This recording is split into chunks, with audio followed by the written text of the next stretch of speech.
Liwe bungene Justin Muturi boigore umuregwe kiama gya Democratic Party ni gobona tuguterere chingana osengana buna abarai osaba saina abarai bankyo konengana Muturi niga atebire buna abasaina ubwento kwa igwali bagali nene asensemo ya serikali ekarokiri atebire serikali ya yeise goswa soburai niga guchikone kibuna abasai banyari bagali nene soko nyara ko bakorera abakenya atebire ichinga kibono abasai ubwento kwa igwali bagana kogera ense ya Kenya. Kwa nini watu walipigania uhuru?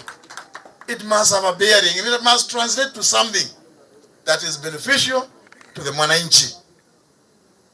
And these are the things that hii mambo ya kusema tulipeania uhuru na hakuna things to do with education, things to do with health.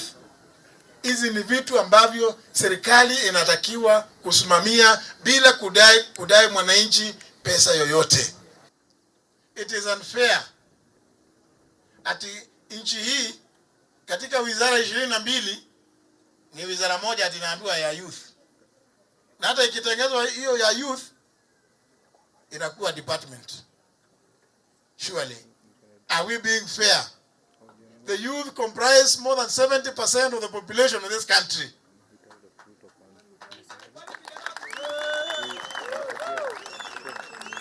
If we mean what we say, that the youth should be the engine that drives the growth of this country, then we need to see it in government. All government ministries must be youth-centric.